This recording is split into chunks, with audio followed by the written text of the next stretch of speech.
Y es que cuando en Italia se presentan revoluciones de obreros, el miedo a una nueva batalla aumentaba.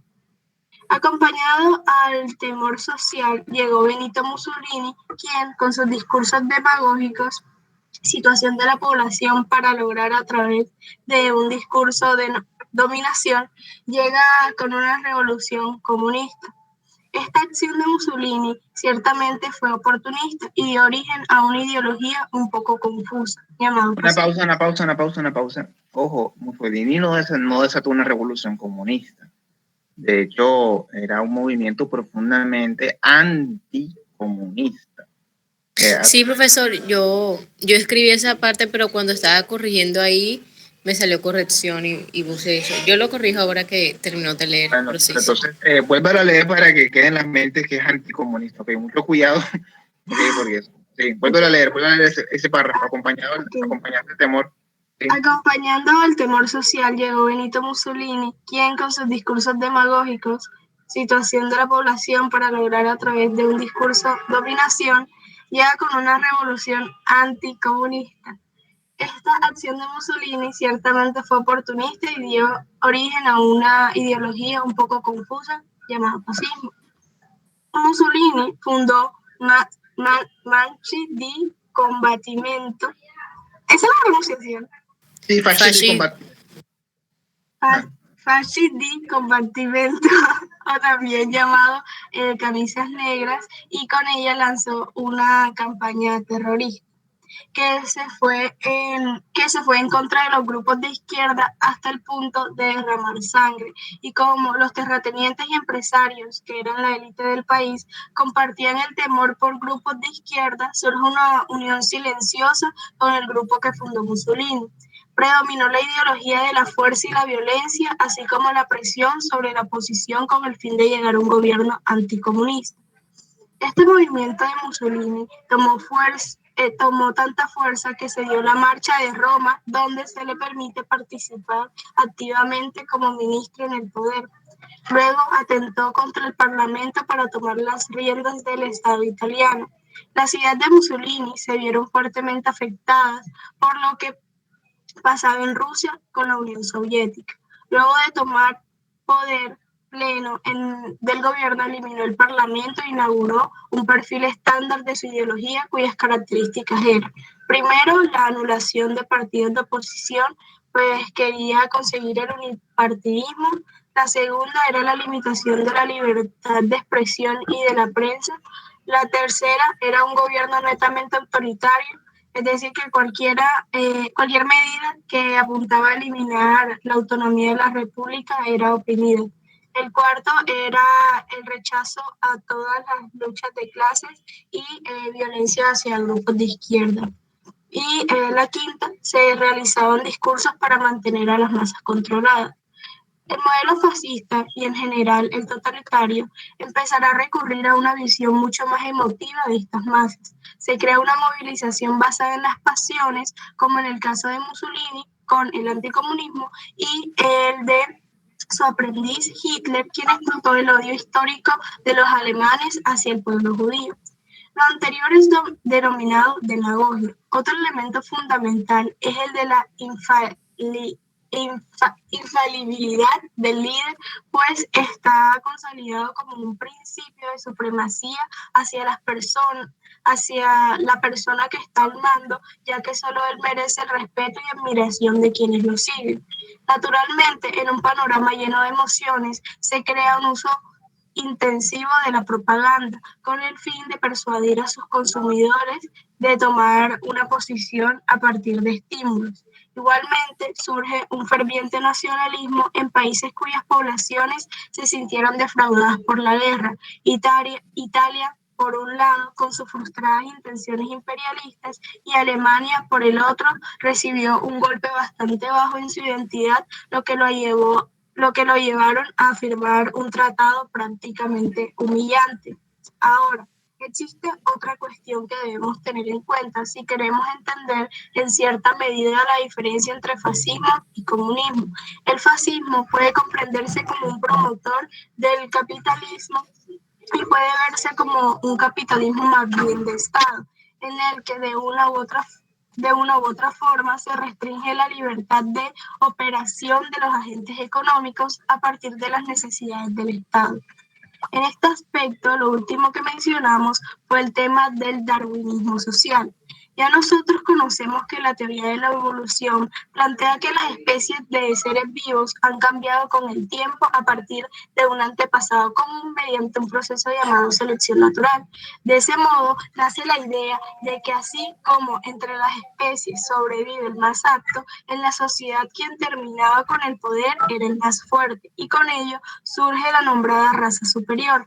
A pesar de que Mussolini no desarrolló estos pensamientos tan racistas, sino hasta después de algún tiempo, el caso del Führer fue mucho más evidente con el surgimiento de la raza aria. Finalmente, conversamos acerca de las razones por las que el fascismo logró tomar el poder. El primer elemento fue la dramática situación, principalmente económica, tras la guerra que condujo a un orgullo nacional bastante herido y humillado. También podríamos hablar de un pánico por las revoluciones comunistas, que en general se podría ver como un terror a un enemigo que amenaza el orden social, lo que está vinculado con un temor a los cambios radicales por parte de los sectores sociales más influyentes, con el que se hizo énfasis en la creación de un discurso catastrofista que se empeñaba en advertir los peligros inminentes de estar en un poder distinto a la al del líder. En todo este panorama se da inicio a una cultura de masas, tocadas profundamente por corrientes políticas relacionadas en gran medida a los medios de comunicación, la radio especialmente, porque mediante la misma se puede percibir evidentemente la emoción e intenciones de quien habla con palabras casi que huecas pero cautivadoras. En esta época y como consecuencia de esta Primera Guerra Mundial, hay un debilitamiento de la ideología liberal causada por la gran crisis de Occidente, especialmente una crisis de fe, porque se comienza a perder la credibilidad de este sistema que hasta ese momento, hasta la Primera Guerra Mundial, apareci- había aparecido para otorgar un equilibrio bastante fructífero y muy productivo entre las potencias del mundo, pero que de pronto generó un conflicto de escalada que nadie había previsto. Bueno, y la otra parte de la clase se basó en hablar del comunismo. Entonces, se crea la Tercera Internacional Comunista, que fue una institución obrera internacional que como principal objetivo tuvo intercambiar pues conocimientos y tratar de tomarse el poder de otros países europeos. Pero esta idea claramente fracasó. En 1922 se dio la creación de la Unión de Repúblicas Socialistas Soviéticas y así como el fascismo es unipartidista, tras una crisis en el comercio, el ámbito industrial, la producción agrícola, para una reconstrucción económica tanto industrial como agraria. Stalin, que es una persona que jugó un papel muy importante en este periodo, y cabe resaltar que una de las manos derechas de Lenin fue nombrado secretario general del Partido Comunista. Tras la muerte de Lenin y la ascensión de Stalin, se crean conflictos que llevan a la expulsión de Zinoviev y Trotsky, enemigos políticos de Stalin. Como se mencionó anteriormente, Joseph Stalin fue un personaje importante en la historia. Él fomentó el unipartidismo. Algo muy curioso es que Stalin renunció al internacionalismo de la revolución, es decir, Stalin va a convertir a la revolución rusa en algo fundamentalmente ruso, es decir, contrario a los ideales de Lenin. Es decir, que está vinculado directamente a la URSS. Se centra en construir una economía netamente socialista cuando la economía con Lenin había sido ciertamente un poco mixta. Con Stalin se vio la colectivización, que en pocas palabras es cuando el Estado dirige a todas las empresas y a las granjas. Igual que en el fascismo se intenta la eliminación de toda oposición, realizaba purgas dentro de los partidos. Todos los que no estaban de acuerdo eran eliminados del partido. También lanzó lo que se llamaban los planes quinquenales, es decir, planificación económica con cero libertad de producción. La diferencia más notable entre el comunismo y el fascismo es probablemente que el comunismo en la era de Stalin no estaba muy de acuerdo con los discursos de violencia que compartía el fascismo, pero los elementos políticos son muy parecidos.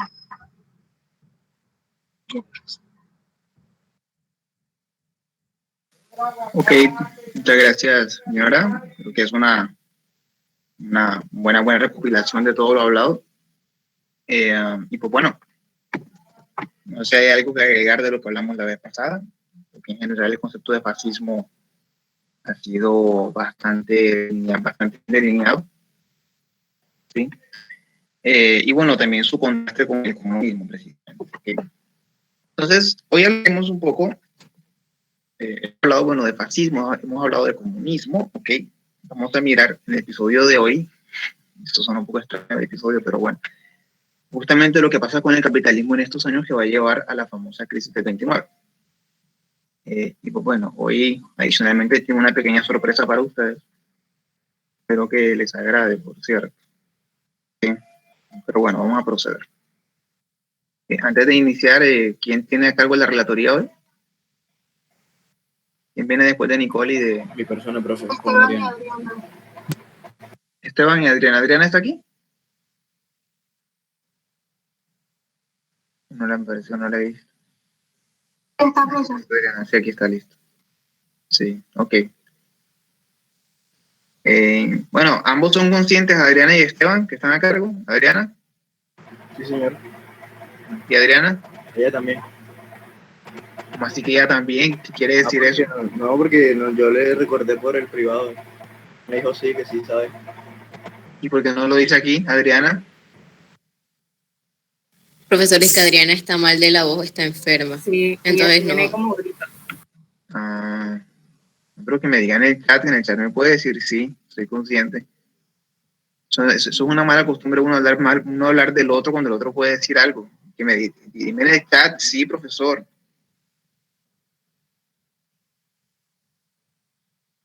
Bueno, ok. Vamos a proceder. Bien. Me dice cuando esté viendo mi pantalla.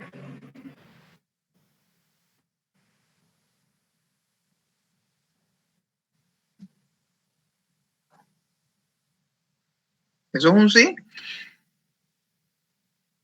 Sí, señor. Sí. Profesor.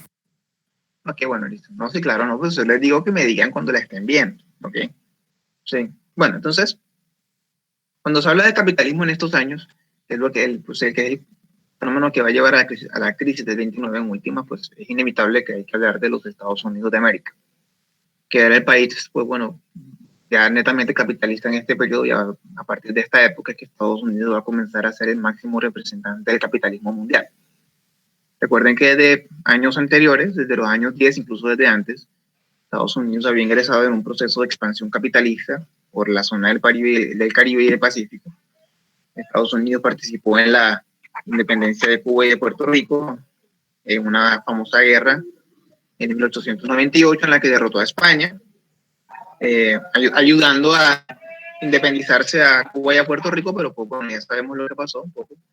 Estados Unidos se enseñoreó de las islas y las convirtió prácticamente en protectorados informales. ¿Sí? A partir de esto, pues Estados Unidos ingresa en un fenómeno de expansión capitalista por el Caribe, cuyos dos protagonistas principales son indiscutiblemente estas dos grandes compañías, que eran la United Fruit Company y la Tropical Oil Company. La United Fruit Company pues estaba encargada de la plantación, obviamente producción, exportación principalmente de bananos, que no exclusivamente, pero principalmente de guineos de bananos, ¿sí? Que eran esencialmente la sensación de esa época, ¿ok? La economía del banano pues era la sensación en esos años de consumo y pues bueno, era un negocio realmente muy rentable.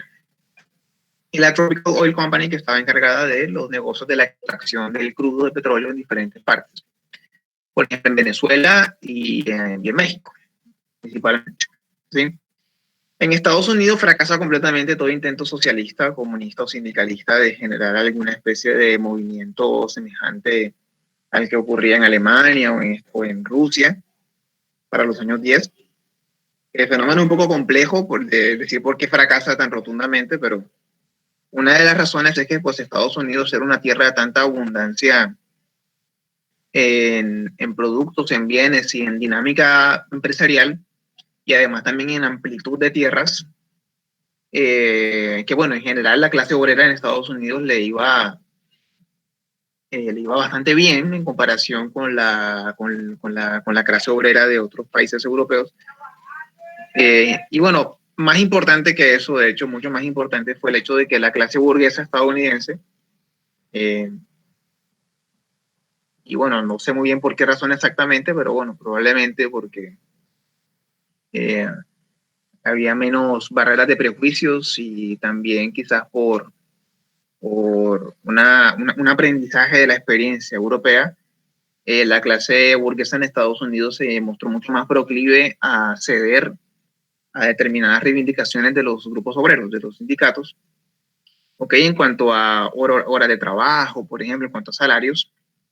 Entonces, la clase obrera estadounidense tuvo realmente mucha menos capacidad de arrastre de la que tuvo, el socialismo, perdón, quiero decir, en Estados Unidos tuvo mucho menos capacidad de arrastre entre los obreros, que normalmente se mostraron más afines a los intereses de los patronos, de las empresas. Hubo otras razones, pero digamos que esas son las esenciales, principalmente la segunda. La burguesía estadounidense fue mucho más astuta, a decir verdad, mucho más inteligente, también seguramente porque tenía, digamos, el mundo a sus pies, era mucho más visionaria, y pues bueno, vivían en un país que ya en ese entonces era famoso por ser el depositario del famoso sueño americano. Estados Unidos tenía un alma que se sentía muy joven, un país que estaba naciendo, emergiendo. Entonces la visión de un mundo por conquistar pues era bastante fuerte, y por tanto hacer concesiones no se veía como algo realmente nefasto, malo, sobre todo si servía para evitar que el comunismo y el socialismo fructificaran, lo cual le dio un gran resultado, al punto que en Estados Unidos este es el día de hoy que el socialismo y el comunismo jamás ha pegado realmente. ¿Okay? Entonces hay un auge empresarial en esta época, es la época en la que surge, por ejemplo, la industria automotriz con los famosos carros de Henry Ford, los famosos carros automóviles Ford. También, por cierto, que lo menciono más abajo, la industria hollywoodense, la producción de cine, inicia más o menos para esta época, para los años 20 especialmente, y pues bueno, va a iniciar inmediatamente con una gran proyección internacional. Adicionalmente, cuando acabó la Primera Guerra Mundial, realmente todos los países europeos que estuvieron involucrados en ella estaban en bancarrota, incluyendo los ganadores. Inglaterra y Francia realmente fueron devastadas. Francia sobre todo porque Francia sufrió la invasión directa de Alemania. Inglaterra tuvo enormes pérdidas de vidas humanas, muchísimas, y evidentemente grandes pérdidas en capital. Así que pues ambas potencias realmente estaban muy, muy, muy menoscabadas. Así que pues Estados Unidos se convirtió prácticamente en el acreedor de toda Europa. Todos estos países para recuperarse tuvieron que recurrir a préstamos que dieron a los Estados Unidos. Así que pues Estados Unidos básicamente los tenía en sus manos. En ese sentido, es válido completamente decir que desde la Primera Guerra Mundial, pues Estados Unidos se volvió la primera potencia del mundo. Es a partir de ese momento que Estados Unidos asciende realmente a potencia mundial. Sí. Desde ese momento, entonces, Estados Unidos comienza a ejercer un imperialismo no territorial, en el sentido de que Estados Unidos no es bueno, esto tiene un matiz, que no es que no es una potencia invasora. De hecho, Estados Unidos sí ha hecho intervenciones militares muchas veces, pero que todos de alguna manera lo saben, pero se ha caracterizado porque sus intervenciones militares no han sido con propósitos de conquista, salvo unos pocos casos excepcionales, como los de las Islas de las Antillas, que sí fueron prácticamente expediciones de conquista, pero fuera de esas, y de Hawái y de las Filipinas, el resto de intervenciones militares que ha hecho Estados Unidos en el resto del siglo XX pues han sido con discursos de liberación, discursos democráticos, y aunque ha realizado ocupaciones, pues siempre ha evitado muy, muy astutamente el mostrarse como una potencia que está conquistando. Entonces, es un imperialismo que no es territorial en el sentido estricto, y se basa más bien en tres pilares fundamentales que son una inversión extractiva, es decir, como la tropo, como le llamaban, la Tropical Oil, de United Fruit, que pues hacen acuerdos con los países extraer un producto y pues le dejan muy poco rédito o rendimiento pues al mismo país, ¿sí? Haciendo acuerdos con las élites locales, por medio de la influencia política, ¿sí? Y por un intervencionismo calculado. A veces puede llegar a incluir intervenciones militares muy calculadas, muy puntuales, como lo ocurrió en Chile con la dictadura, con la presidencia de Allende, en la que pues ellos financiaron el golpe de Pinochet, financiaron el ascenso de la dictadura de Pinochet, entre muchas otras dictaduras en América Latina. Entonces ha sido un intervencionismo militar también, pero calculado, muy sutil, y muy bien manejado para guardar apariencias. ¿Ok? Entre los años 24 y 29, en los años 20, pues Estados Unidos experimenta un gran crecimiento económico. ¿Ok? Y en general, durante esta época, pues hay un crecimiento económico mundial relativamente importante, o sea, bastante importante, de hecho, al punto que parecía como si de alguna manera el mundo fuera a recuperar la dinámica que había perdido a causa de la Primera Guerra Mundial, que los dejó a todos en crisis, como ustedes bien recuerdan, especialmente a Alemania, pero pues también a Rusia, a Francia, a Inglaterra, a Italia, todos estos países estaban en crisis, todos, Turquía, los países árabes, todos estaban en crisis económica. Realmente Estados Unidos era como el salvavidas de una forma de todos. Entonces, para estos años ya había como unas dinámicas de crecimiento importante, había como esperanza de que se retomara el ritmo anterior. Sí. Un contexto importante que tiene que ver con la sorpresa, bueno, con el elemento especial de hoy, que bueno, en este periodo, en los años 20, de crecimiento económico mundial, especialmente jalonado por Estados Unidos, que Colombia pues ingresa en la que se llama la danza de los millones. En este momento Colombia estaba bajo gobierno conservador, si ustedes recuerdan, la hegemonía conservadora duró desde más o menos de 1900, bueno, quizás antes de Miguel Antonio Caro, 1894, hasta 1930. En el periodo conservador, durante este periodo, sin embargo, en los años 20, hubo una inyección de capital muy fuerte por parte de Estados Unidos en el país. Se construyeron carreteras, se hicieron muchas obras públicas en el país durante ese periodo. Por eso se le llama la danza de los millones. Además, Estados Unidos lo hacía a modo de, por lo menos en el nombre, de compensación o indemnización por la pérdida de Panamá. Ustedes bien saben, Estados Unidos aprovechó la guerra de los 1000 días para prácticamente apoderarse de Panamá, apoderarse del canal de Panamá, bajo el pretexto de la independencia de Panamá.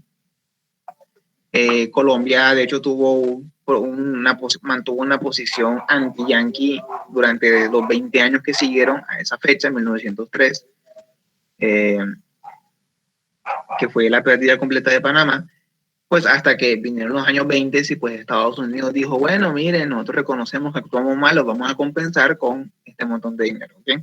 Esa fue la danza de los millones. Ahora, este periodo tiene también una connotación especial para nosotros como, bueno, antes de esto, el mapa, disculpen, fue un mapa que evidentemente ilustra pues un poco el imperialismo norteamericano en la influencia económica norteamericana en el Caribe, en las Antillas. Pues pueden ver que la inversión en la producción de banano era uno de los elementos principales. Por eso se le llamaban normalmente repúblicas bananeras, Honduras, Guatemala, Jamaica, República Dominicana, fueron países en los que hubo una fuertísima inversión por parte de la United Fruit Company para la producción de bananos y evidentemente la exportación, y era un negocio increíblemente rentable. También aquí en Colombia hubo, que no lo muestran, pero también aquí en Colombia hubo efectivamente un puesto, un enclave importante de la United Fruit Company en el departamento del Magdalena, ¿sí? Que estaba bastante bien ilustrado literariamente en la obra 100 años de soledad, que Gabo muestra bastante bien las peculiaridades de las urbanizaciones de los yanquis, de los norteamericanos que residían en la zona, que participaban y que supervisaban evidentemente todos los procedimientos de la producción del banano en el Magdalena. Ahora, este periodo tiene también una connotación muy especial para nosotros como barranquilleros en el concierto de la historia de Colombia, ¿sí? Porque pues este prácticamente es el periodo de auge de Barranquilla, ¿ok? Bueno, aquí me equivoqué, aquí más bien debería ser 1940. Ok, entre 1870 y 1940 fue la época en la que Barranquilla fue el principal puerto de exportación de Colombia, ¿sí? Ok, seguro que todos han escuchado hablar alguna vez de la famosa Puerta de Oro de Barranquilla, bueno, que era Barranquilla.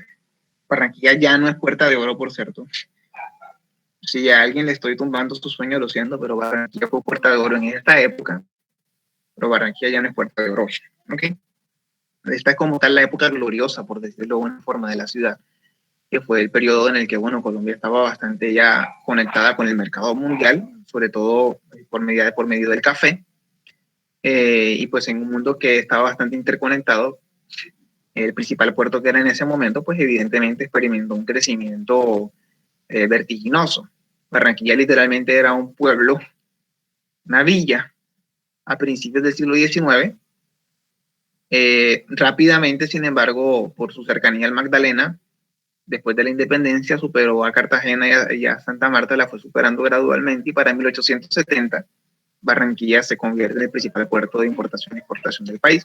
Muchas de las novedades tecnológicas y económicas que entraron al país entraron justamente pues, por Barranquilla. Hay ejemplos famosos: el teléfono, el telégrafo, el fútbol, incluso el inodoro, la aviación, el correo postal, bueno, la aviación general comercial, que tuvo su primer puesto aquí, entre muchas cosas, realmente. La máquina de escribir, las máquinas registradoras, muchos de los artefactos tecnológicos de punta de la época entraron a Colombia por medio de Barranquilla durante este periodo, ¿sí? Aquí algunos hitos importantes que yo los paso muy de rapidez, pero para que lo relacionen. El ferrocarril de Bolívar, por ejemplo, que fue, bueno, recorrida de Barranquilla a Sabanilla, que fue inaugurado en 1871. Esta locomotora está en la aduana, en el edificio de la aduana. No sé quiénes de ustedes han ido a la aduana. ¿Han ido a la aduana? Sí, ¿saben? Sí reconocen esto que les estoy mostrando. No lo reconocen. Lo he visto, pero nunca he ido. Yo no sé qué es eso. Okay. Esta es la locomotora, la locomotora, la cabecera del ferrocarril de Sabanilla, ¿okay? Se recorría entre Barranquilla y Sabanilla. Está en la aduana, en el edificio, en el complejo de la aduana, ¿sí? Justamente, ¿ok? Esta es la estación Montoya, que fue inaugurada en 1872, también está dentro de la aduana. Era la estación, pues, primero, bueno, fue el tranvía y también era la estación del ferrocarril. Aquí en Barranquilla, si ustedes van a Puerto Colombia también hay una estación de ferrocarril, que se llama ahí la estación del ferrocarril de Bolívar, porque son el mismo. No sé si han ido a Puerto Colombia y han visto la estación. ¿Han ido a Puerto Colombia y han visto la estación del tren? ¿O no la han visto? ¿Los que han ido a Puerto Colombia? ¿Nada? No, profe. Bueno, los invito entonces que sirva la clase de excusa para incentivarlos a explorar un poquito más la ciudad y también los alrededores, ¿ok? ¿Sí? ¿Saben dónde queda la aduana? No. Sí. Bueno, ok. Igual, esto va para la presentación que yo les dejo acá en la clase, pues ustedes pueden revisar y mirar, y pues allá consultando pueden mirar. Los incentivo a que visiten, ¿ok? Porque todo lo que les voy a mostrar aquí, muy rápidamente, pues evidentemente está en la ciudad. Aunque no es un recorrido exhaustivo el que estoy haciendo aquí, hay muchas cosas que dejo por fuera, pero pues es un buen momento para hablar un poco de este episodio de la historia de la ciudad. El muelle de Puerto Colombia, creo que sí, muchos de ustedes han tenido que ver, en este momento está así como lo están viendo ahora, justamente está dividido, está roto. El muelle de Puerto Colombia fue inaugurado en 1888 y en su época fue el segundo muelle más largo del mundo. ¿Ok? Muelle destinado efectivamente a recibir las importaciones que llegaban, pues se tenía que ser tan largo porque pues acá la sedimentación del Magdalena es muy fuerte, entonces es muy fácil que un barco aquí encalle. Entonces tenía que hacerse el transbordo el depósito de mercancías pues bastante lejos de la costa, entonces por eso se necesitaba un muelle tan largo que pues bueno, en su época fue el segundo muelle más largo del mundo, ¿ok? Entonces el muelle de Puerto Colombia pues es un elemento patrimonial muy importante del departamento, de la región. El Banco Comercial de Barranquilla, que fue fundado en 1908, no sé quiénes reconocen este edificio. ¿Quiénes reconocen este edificio? ¿Alguien lo reconoce? Sí, profesor, antes lo remodelaron, antes estaban como blanco, ahora fue que le pusieron como la fachada de colores. Es correcto, exactamente. ¿Sabes dónde está? Pues, ahí en la plaza de San Nicolás. Es correcto. La iglesia. Exactamente, el Banco Comercial de Barranquilla fue una de las entidades financieras más importantes de la ciudad. uno de los testimonios de la intensa actividad comercial y financiera que había justamente en una ciudad que estaba dedicada al comercio. ¿Ok? Fue fundado en 1908, está justamente como lo acaban de decir ahí, en la misma plaza de San Nicolás. ¿Ok? Fíjense el estilo, este estilo se llama estilo neoclásico. Pues bueno, es fácil ver que es una imitación de la arquitectura greco-romana, ¿sí? Que pues bueno, era como el estilo que estaba de moda todavía en esa época en el país, un estilo de mucha influencia inglesa y francesa, porque Colombia, cuando sale de la independencia de España, pues digamos que se arroja a los brazos de las potencias europeas industriales, Inglaterra primeramente y después también Francia, y absorbe sus influencias culturales y también evidentemente arquitectónicas. El famoso Banco Dugan, no sé quién reconoce el edificio, ¿alguien sabe? ¿Alguien reconoce este edificio? ¿Quién ha pasado por ahí? Sí, creo que hay, por ahí venden como botones. Sí, en este momento también están arreglando, si estás en el centro, este edificio está en la carrera 43 con calle 32. Sí. Ok, en su época fue quizás el banco más importante de la ciudad. Fue fundado por un banquero francés, por eso el apellido Dugan, sí. Testimonio también del hecho de que Barranquilla en esta época estaba recibiendo un enorme número de inmigrantes de diferentes partes del mundo, precisamente que estaban interesados en venir a hacer negocios. Aquí en Barranquilla hubo una nutrida colonia francesa, italiana, española, alemana, sirio-libanesa, le llamaban turcos, como yo les mencioné cuando hablamos de Turquía, y por supuesto norteamericana, que estaba en crecimiento, aunque todavía en esta época era un poquito incipiente. Todavía seguía de alguna forma primando lo inglés y lo francés, que se evidencia en el estilo también neoclásico de este edificio. ¿Okay? En 1919 se funda el famoso complejo de la aduana, que corresponde a la foto que ustedes ven aquí, a la fachada que da a la carrera 50, que es la que se ve aquí en este momento también, de estilo neoclásico, con otros elementos que aquí se suelen llamar estilo republicano, que es un poco este estilo rectilíneo que ustedes ven aquí, como bastante sobrio. Se le suele llamar estilo republicano, combina como esta sobriedad rectilínea y cuadrangular con elementos neoclásicos, ¿okay? También de mucha influencia inglesa y francesa. La aduana se creó como un complejo que permitía, que daba residencia, lugar o espacio a toda la intensa actividad de registro de mercancías que salían y entraban. Ustedes saben que la aduana, una aduana en general es una institución encargada de regular el comercio exterior, que entra, que sale, registrarlo, cobrarle los impuestos de salida, los impuestos de entrada, ¿ok? Todo eso es el trabajo de una aduana, ¿listo? Entonces, pues la actividad en Barranquilla era tan intensa, la aduana fue elaborada con financiación del gobierno nacional, se necesitaba porque la actividad mercantil aquí era de importación y exportación, era tan intensa que se necesitó un complejo nuevo con nuevas oficinas sofisticadas para poder dar abasto a toda la actividad que requería el intenso tráfico que ocurría en la ciudad en esa época. ¿Sí? El barrio El Prado, aquí apenas muestra una casa, una de las más vistosas, de pronto de las que más llama la atención, porque pues evidentemente exhibe elementos poco arabescos. Ya poco en los años 20, Barranquilla comienza a recibir un poquito más de la influencia norteamericana, precisamente en virtud de lo que yo les dije ahorita. Ya en los años 20 Estados Unidos es el que está mandando la parada. Y en Estados Unidos primaba un estilo que se llamaba el Art Deco. Ahorita lo mostraré, que es este que está acá. El Art Deco.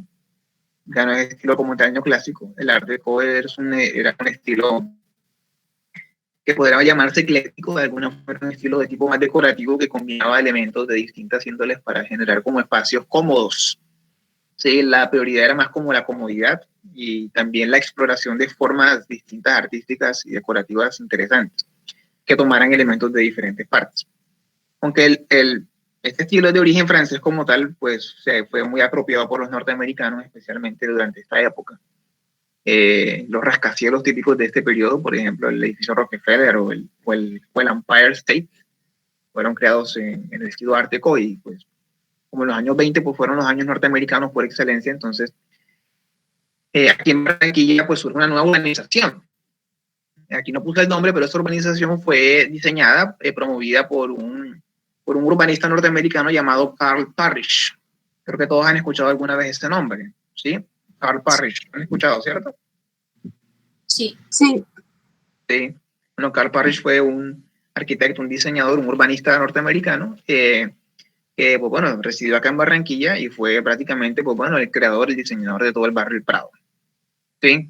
Con estas casonas, mansiones creadas pues para la élite, especialmente para la élite comerciante, la élite burguesa de la ciudad que estaba enriqueciéndose con todas estas, con toda esta efervescencia, esta fiebre de apertura internacional que primaba en la ciudad. ¿Sí? Yo los invito a que cuando ustedes puedan recorran el barrio del Prado, la carrera 54, la carrera 53, la carrera 58, ¿sí? Porque bueno, toda esta zona más o menos entre la calle 74 por ahí hasta, bueno, prácticamente hasta llegar a la Mira de la Rosa, ¿sí? Okay. Llegando al barrio Las Quintas, al barrio incluso abajo, al barrio Montecristo, pues bueno, es una zona en la que todavía sobreviven muchas de estas casas. Por ejemplo, la casa donde está el Museo Romántico es una de estas casonas antiguas. De hecho, les recomiendo que visiten el Museo Romántico cuando puedan. El Museo Romántico, aunque estaba lamentablemente descuidado, en el segundo piso se lo recomiendo mucho, pues tiene maquetas de las diferentes fases de la historia de la ciudad y, más interesante aún, de maquetas de todas las casas del barrio del Prado con sus respectivos nombres. ¿Sí? Me refiero a qué familias pertenecían. Guarda memorias muy interesantes. ¿Sí?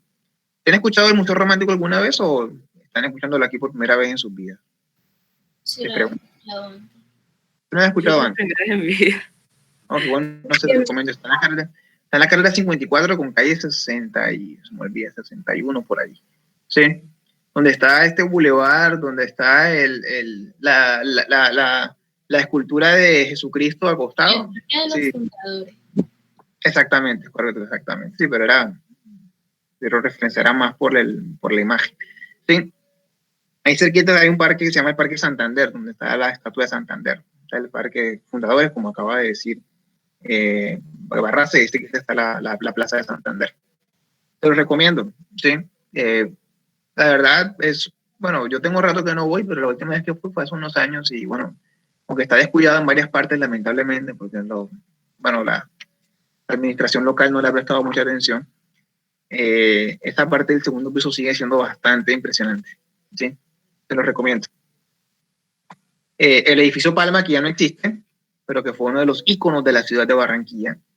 De hecho, es un ícono tan emblemático que hoy en este momento hay todo un movimiento entre jóvenes que se llama como queremos recuperar el Palma, corrijo, que se llama Yo no conocía el Palma, que se llama ese como un trend. Bueno, lo digo hipotéticamente porque yo no soy un sujeto de redes sociales, pero en una ocasión, pues bueno, vi algo que me llamó la atención.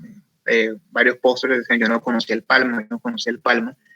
El Palma era un edificio que ustedes están viendo ahí, pues era un hotel, sí, el Hotel Palma.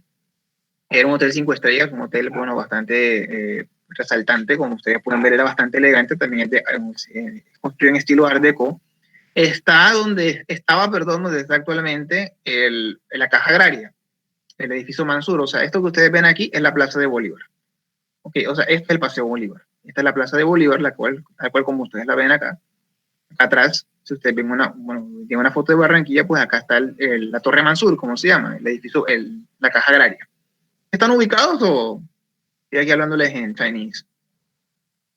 Sí, por ahí no es donde está la estatua. Ah, sí, está la estatua de su nombre. Sí, aquí está la estatua de Bolívar en este momento, ¿ok? ¿Los demás están ubicados? ¿Paseo Bolívar? ¿Tienen idea de qué les estoy hablando o out of place? Sí, sí. Ese sí lo conozco. Claro, ok, bueno, listo. Ahí estuvo el edificio Palma. Este edificio lo demolieron por allá en los años 50 porque tenía fallas estructurales, por un incendio que tuvo. Y en los años 60 construyeron allí el edificio de la Caja Agraria. El Hotel El Prado, que es uno de los iconos más famosos de Barranquilla, fue construido pues, entre el 27 y el 30, en un estilo propiamente norteamericano, pues un hotel 5 estrellas, el primero de América Latina, de América del Sur, por cierto. primer hotel 5 estrellas de América del Sur como tal, el Hotel del Prado. Corrijo ahorita, lo del Palma no era 5 estrellas, ahí corrijo, ahí cometí la imprecisión. El primero en ser 5 estrellas realmente es el Hotel del Prado, ¿sí? Que todavía en día se mantiene en pie, como pueden ver, pues bueno, es una insignia de la ciudad prácticamente, ¿sí? Pues bueno, aquí este corto recorrido, hay muchos más edificios en la ciudad que están relacionados con este periodo de auge comercial de Barranquilla. El edificio de la Intendencia Fluvial, por ejemplo, que está cogiendo bueno, la 30 como por la 46, muy cerca de donde está el Museo del Caribe. No sé si están ubicados, ¿sí? La Intendencia Fluvial, que pues, bueno, era un satélite, un elemento conectador lejanamente, una sucursal, por decirlo de alguna forma, de la aduana. El antiguo edificio de la Gobernación, que está en la carrera 35 con la calle 39. Muchos edificios más, el edificio García, ¿sí? Claro, después de pronto un día sacamos tiempo para hablar mejor de las edificaciones de Barranquilla, pero hay muchos edificios en Barranquilla que hacen parte de un área, se llama un área de interés cultural. Yo los incentivo a que busquen los bienes de interés cultural en Barranquilla, que están delimitados en una zona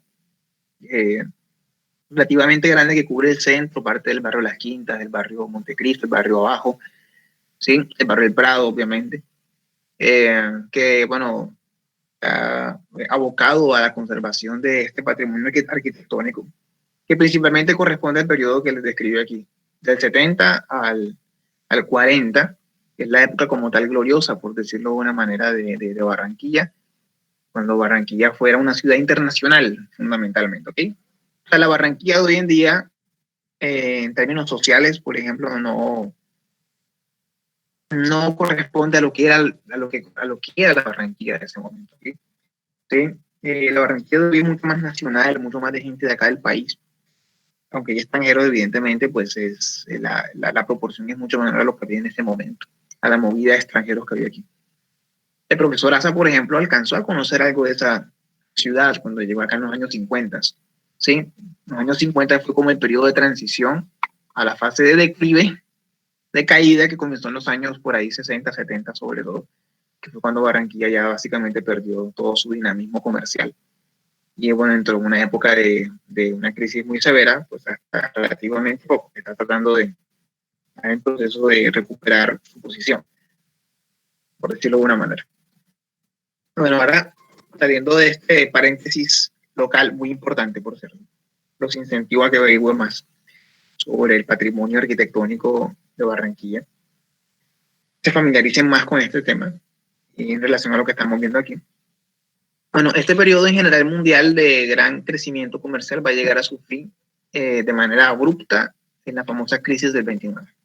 Y aquí describí de manera muy sucinta, muy breve, para dejarles tiempo. Voy a especificar un poco más en la siguiente sesión.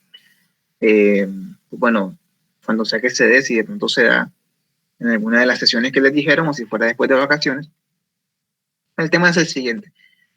Aunque entre el 24 y el 29 había un fenómeno de crecimiento mundial del capitalismo, como yo les expliqué, ese era un crecimiento, digamos, débil, primordialmente porque, especialmente a partir de los fenómenos inflacionarios que vivió Europa, fuertes, muy fuertes, en los años de los años de entreguerras, del periodo de entreguerras, los salarios de los trabajadores en general no lograron nunca alcanzar un nivel realmente satisfactorio. ¿Sí? Eso quiere decir que en los años 20, aunque hubo mucho crecimiento de producción, mucho crecimiento industrial de hecho, no hubo una correspondencia entre ese crecimiento industrial y el crecimiento de los salarios reales de los trabajadores o de la mayoría de la población, básicamente. ¿Sí? Eso genera un problema complejo, un problema de sobredemanda, que voy a explicar un poquito acá más adelante, enseguida prácticamente, por poner este punto. Estados Unidos, como saben, era la principal economía ya en este momento, lo va a seguir siendo prácticamente hasta el presente. Sí, o sea que Estados Unidos lleva básicamente un siglo largo siendo la principal potencia del mundo, para dejarlo bastante claro. En Estados Unidos ocurre un crecimiento bastante acelerado del dinamismo en las industrias tecnológicas, principalmente en la industria automotriz. Ahorita, previamente les mencioné la empresa de Ford, Henry Ford, que fue muy próspera, que básicamente lanzó su auge comercial durante este periodo, ¿sí? Eso quiere decir que bueno, aquí me equivoqué, qué pena, esto van a corregir enseguida, discúlpenme, es que me acabo de cometer un error aquí, es oferta, perdón, un ascenso y una demanda en retirada. ¿Listo?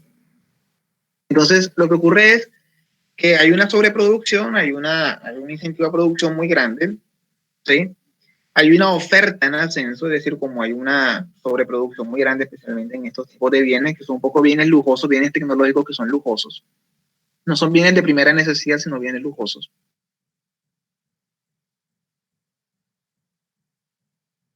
Puede sostener esa oferta, ¿sí? No puede sostener esa oferta, ¿ok? Entonces, un poco para incentivar el consumo, un poco lo que el problema de esta época era que el consumo no lograba estar como completamente al tanto o al nivel de la oferta de bienes y servicios que había. Entonces los bancos norteamericanos, que para esa época no estaban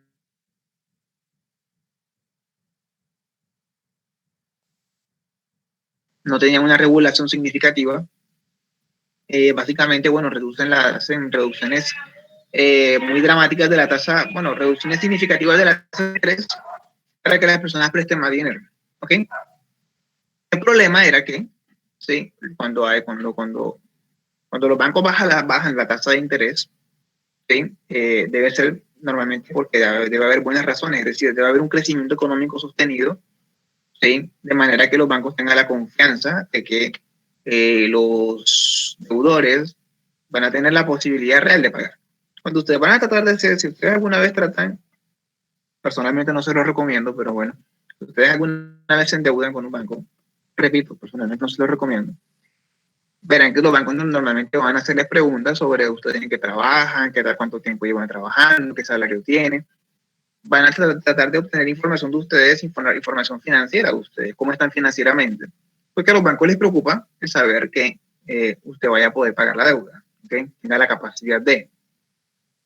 A un banco no le interesará prestarle dinero a alguien que tenga una alta probabilidad de perder su trabajo, por ejemplo, que no tenga una estabilidad económica, que no tenga ingresos relativamente importantes o los mínimos que se requiera, listo.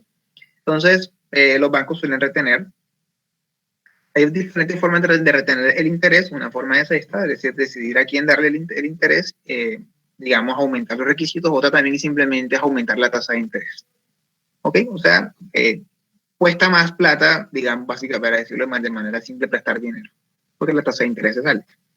Bueno, en esta época los bancos se manejaban de una manera, digamos, más irresponsable que lo que ocurre hoy en día. Porque, bueno, no voy a entrar a detallar demasiado en esto, pero pues en esta época existía una inquebrantable fe en el libre cambio, ¿ok?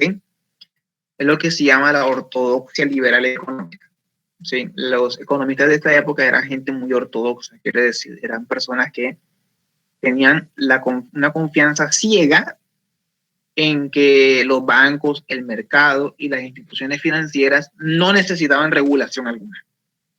Básicamente no necesitaban comportarse, podían hacer lo que se les viniera en gana, porque entendían ellos que supuestamente el mercado, el sistema capitalista se autorregulaba de manera natural. Eso era una fe prácticamente, ¿ok? Entonces, se entendía que había que fomentar el consumo como diera lugar y que, bueno, sencillamente, si se bajaban los intereses, pues, eventualmente la misma economía generaría los contrapesos, los balances, y bueno, todo volvería a la normalidad, ¿ok? En otras palabras, aunque en esta época ya se conocía que había crisis periódicas en el capitalismo, tampoco voy a entrar en detalle en ese sentido. O sea, se sabía que podía haber no crisis, sino recesiones, o sea, desaceleraciones en el crecimiento de la economía. Se creía prácticamente imposible que ocurriera una crisis, como si lo predecían los marxistas, ¿okay? Los socialistas, por ejemplo. Entonces lo que ocurre es que hay una reducción de la tasa de interés, pero ante una población que principalmente está gastando este dinero no en alimentos básicos ni materias primas como tal para producir, sino que está gastando en bienes de lujo. Entonces la capacidad real de devolver esa tasa de interés cuando los salarios estaban en precarización durante ese periodo, pues era mínima. ¿Ok? Entonces hay una sobreoferta de interés, hay unas tasas de interés muy bajas, ¿sí? Y pues bueno, esto en últimas, bueno, aquí me tocaría hablar un poco de bolsa de valores, pero voy a omitir esta parte porque queda poco tiempo y porque de alguna forma, digamos que puedo explicarlo un poquito sin recurrir tanto a este tecnicismo. Este sistema financiero que se apoyaba en una baja tasa de interés sobre una población que estaba retirada o en incapacidad económica real de sostener esa oferta con salarios bajos, no va a sostenerse. ¿Okay? Entonces, ocurre en la Bolsa de Valores de New York. La Bolsa de Valores, no sé si ustedes tienen una noción de qué es la Bolsa de Valores, no sé si han visto algo de eso en economía. ¿Han visto algo de qué es la Bolsa de Valores en economía? ¿No? ¿Silencio? ¿Están ahí? O sea, profesores, ahí va a ser el tema que íbamos, o sea, nuevo, el nuevo tema. Aunque van a ver esto en economía. Sí. Ah, ok, listo, bueno. Bueno, yo no voy a entrar mucho a profundizar entonces porque igual queda poco tiempo, pero la bolsa de valores básicamente es el mercado en el que se venden y compran acciones y títulos y en general documentos que representan participaciones de las personas en las empresas. ¿Ok? Entonces, básicamente cuando una empresa, cuando alguien tiene un emprendimiento y quiere conseguir financiación, lo que hace es que, bueno, le permite puede fundar una sociedad anónima, ¿sí? En la que permite que otras personas que no conocen inviertan libremente en su proyecto, en su empresa, básicamente en su emprendimiento, y evidentemente las personas tendrán derecho a determinada parte de los réditos, del rendimiento, de los ingresos que genere, pues bueno, la empresa. Ok, entonces ese tráfico básicamente de acciones, como se llaman, esas porciones en las que se dividen los derechos de una empresa, ok, el derecho a participar en el rendimiento, en el rédito de la inversión, se llama bolsa de valores. Ok, la bolsa de valores es el mercado en el que se compran y se venden estas acciones, estas participaciones en las empresas, fundamentalmente. Ok, entonces el tema es cuando hay una alta tasa de interés. Sí, perdón, cuando hay una baja tasa de interés, ok, la gente presta mucho dinero, la gente viene e invierte eso en la bolsa de valores. Es un negocio que todavía hoy en día mucha gente hace, ok, sí, es un negocio que es bien pensado para alguien que sabe manejarse en todo este asunto de las jugadas económicas. Básicamente invertir. Si uno quiere invertir, así que lo que uno obligatoriamente va a hacer es ir a la bolsa de valores, a mirar qué acciones están disponibles, qué empresas están vendiendo acciones para uno participar, por ejemplo, ser accionista de Ecopetrol, por ejemplo, una formalista. Entonces, ¿qué es lo que ocurre? Muchas personas vienen y compran acciones en la bolsa de Nueva York, pero resulta que todo esto está ocurriendo en un momento en el que las empresas están perdiendo ventas precisamente porque hay una demanda que está retirándose. Entonces, hay mucha inversión en la bolsa en un momento en el que las empresas están retiradas porque la demanda está en retirada, ¿sí? Además, los bancos se están comportando de manera irresponsable y bueno, ocurren otros procesos que no detallaré, que es la especulación. Eso no lo voy a tratar en este momento, de pronto lo explicaré un poco más detalladamente en la siguiente clase.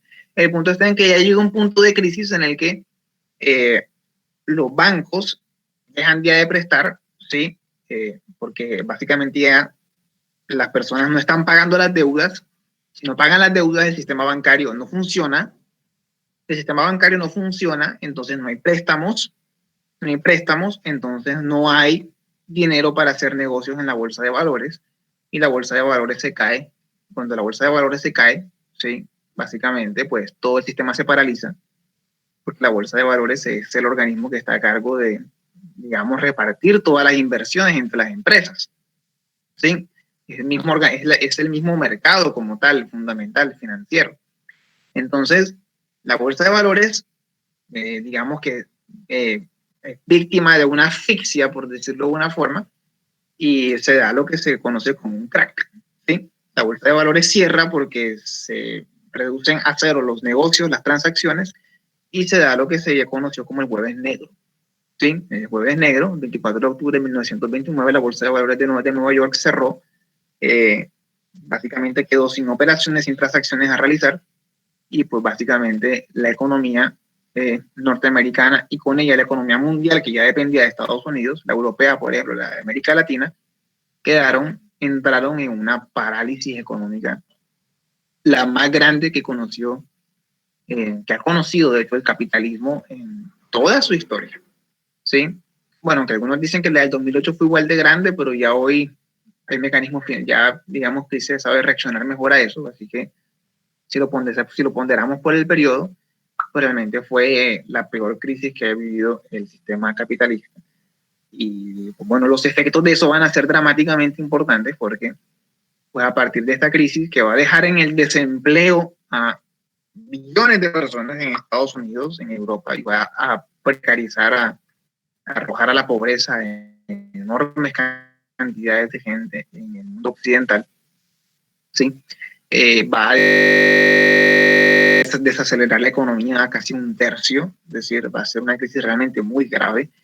Esta crisis es la que va a propulsar en últimas los mecanismos que van a llevar el ascenso del nacionalsocialismo en Alemania, ¿sí? Entonces, el nazismo en Alemania no se puede entender en últimas sin la ocurrencia de esta enorme crisis mundial que sacudió al mundo en el periodo. Pero eso ya será tema de la siguiente clase. Si no quedó tan claro mi explicación de acá, les pido tranquilidad. En la siguiente clase voy a explicarlo mejor, con más detalle. Igual yo los incentivo a que ustedes mismos busquen por su propia cuenta sobre lo que fue la crisis del 29 para que de pronto haya un poquito más de amortiguamiento cuando vuelva a hablar de esto. En la siguiente sección voy a retomar esto y yo lo explicaré un poquito mejor. ¿Okay? Pero hoy, como no había tanto tiempo, pues les dejo el cuadro general de lo que fue esa crisis. Ok, entonces hasta aquí llego yo. Si alguien quiere decir algo, por favor, adelante.